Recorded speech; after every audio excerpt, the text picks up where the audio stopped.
बोली श्री लक्ष्मी नारायण भगवान की जय। श्री वृंदावन बिहारी लाल की जय। गिरिराज धरण की जय। रज रानी की जय। रस रानी की जय। श्याम सुंदर श्री यमुने महारानी की जय। जगत गुरु श्री वल्लभाधीश की जय। धर्मराज युधिष्ठिर कहने लगे कि हे कृष्ण, वैशाख मास की शुक्ल पक्ष की एकादशी का क्या नाम है तथा उसकी क्या कथा है, इस व्रत की क्या विधि है, सो सब विस्तार पूर्वक कहिए। श्री कृष्ण जी कहने लगे कि हे धर्मराज, मैं आपसे एक कथा कहता हूँ जिसको महर्षि वशिष्ठ ने अपने रामचंद्र जी से कहा था। एक समय श्री रामचंद्र जी बोले, हे गुरुदेव, कोई ऐसा व्रत बतलाओ जिससे समस्त पाप और दुख का नाश हो जाए, और मैं सीता जी के वियोग में बहुत दुख भोगे हैं, अतः आप कोई व्रत बतलाइए। महर्षि वशिष्ठ बोले, हे राम, आपने बहुत सुंदर प्रश्न किया है। आपकी बुद्धि एवं शुद्ध और पवित्र है, और यद्यपि आपके नाम का स्मरण करने से ही मनुष्य पवित्र और शुद्ध हो जाता है, तो भी आप यह प्रश्न अलौकिक और लोकहित के लिए बहुत ही सुंदर है। वैशाख मास में जो एकादशी आती है उसका नाम मोहिनी एकादशी है। इस एकादशी का व्रत करने से मनुष्य के कई जन्मों के पाप जड़ से नष्ट हो जाते हैं तथा दुखों से छुटकारा मोह जाल से मुक्त हो जाते हैं, और अतः यह व्रत दुखों मनुष्यों को अवश्य करना चाहिए। दुख समाप्त हो जाते हैं, इससे मनुष्य को सब पापों से दुख का नाश को प्राप्त हो जाते हैं। और अब आप इसकी कथा ध्यान पूर्वक सुनिए। सरस्वती नदी के किनारे भद्रावती नामक एक नगरी थी। वहां पर दयोतमान नामक चंद्रवंशी राजा राज्य करता था।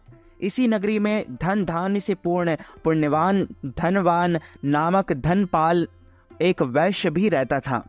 वह अत्यंत धर्मात्मा एवं विष्णु भक्त था। उसने नगर में अनेक भोजनालय, प्याऊ, कुआं, सरोवर, धर्मशाला आदि बनवाए थे, और सड़क पर आम, जामुन, नीम आदि के अनेक वृक्ष लगवाए थे। उस वैश्य के 5 पुत्र थे, सुमना, सद्बुद्धि, मेधावी, सुकृति और धृतबुद्धि। इनमें धृतबुद्धि नाम वाला 5वां पुत्र महापापी था। वह पितर आदि को नहीं मानता था। वह वैश्य और दुराचारी मनुष्यों की संगति में रहकर जुआ खेलता तथा पराई स्त्रियों के साथ भोग विलास करता, माद्य मांस का सेवन करता, और भी अनेक कुकर्मों में वह अपने पिता के धन को नष्ट करता था। वैश्याओं के साथ गले में हाथ डालकर फिरता रहता था। इन्हीं कारणों से उसके पिता, भाइयों तथा कुटुंबियों ने उसको घर से निकाल दिया और उसकी निंदा करने लगे। घर से निकाल देने के बाद वह अपने गहने और कपड़े बेचकर निर्वाह करने लगा, और जब सब धन नष्ट हो गया तो वैश्या और दुष्ट संगी साथियों ने भी उसका साथ छोड़ दिया। अब वह भूख और प्यास से अत्यंत दुखी रहने लगा, और कोई सहारा ना देखकर वह चोरी करने लगा। एक बार वह पकड़ा गया, परंतु राज्य कर्मचारियों ने उसको वैश्य का पुत्र जानकर छोड़ दिया। मगर जब दूसरी बार वह फिर पकड़ा गया तो उसे उन्होंने राजा के सामने उपस्थित कर दिया। राजा ने उसे कारागार में बंद कर दिया। कारागार में राजा ने उसको बहुत दुख दिए और कहा कि तू मेरी नगरी से निकल जा। वह नगरी से निकलकर वन में चला गया और वन में पशु पक्षियों को मारकर खाने लगा। कुछ समय के पश्चात वह बहेलिया बन गया और धनुष बाण लेकर पशु पक्षियों को मार मार कर खाने लगा। एक दिन वह भूख और प्यास से दुखित होकर खाने की खोज में फिर रहा था तो कि कौंडिन्य ऋषि ने के आश्रम पर जा पहुंचा। उस समय वैशाख मास था और कौंडिन्य ऋषि गंगा स्नान करके आ रहे थे, और उनके भीगे वस्त्र के छींटे पड़ते ही उसके कुछ सद्बुद्धि प्राप्त हुई, और वह मुनि के सामने हाथ जोड़कर कहने लगा कि हे मुने, मैंने अपने जीवन में बहुत भारी पाप किए हैं। आप धन और पापों से छूटने का कोई साधारण और बिना धन का उपाय बतलाइए। उसके दीन वचन सुनकर ऋषि कहने लगे कि ध्यान देकर सुनो, तुम वैशाख मास के शुक्ल पक्ष की एकादशी का व्रत करो। इस एकादशी का नाम मोहिनी एकादशी है और इससे तेरे सब पाप नष्ट हो जाएंगे। मुनि के वचन सुनकर वह अत्यंत प्रसन्न हुआ और उनके द्वारा बताई हुई विधि के अनुसार उसने मोहिनी एकादशी का व्रत किया। हे राम, इस व्रत के प्रभाव से उसके सब पाप नष्ट हो गए और अंत में वह गरुड़ पर चढ़कर विष्णु लोक गया। इस व्रत से मोह आदि सब नष्ट हो जाते हैं। संसार में इस व्रत से श्रेष्ठ अन्य कोई व्रत नहीं है। इसके महात्म्य को पढ़ने अथवा सुनने से 1000 गौदान का फल प्राप्त होता है।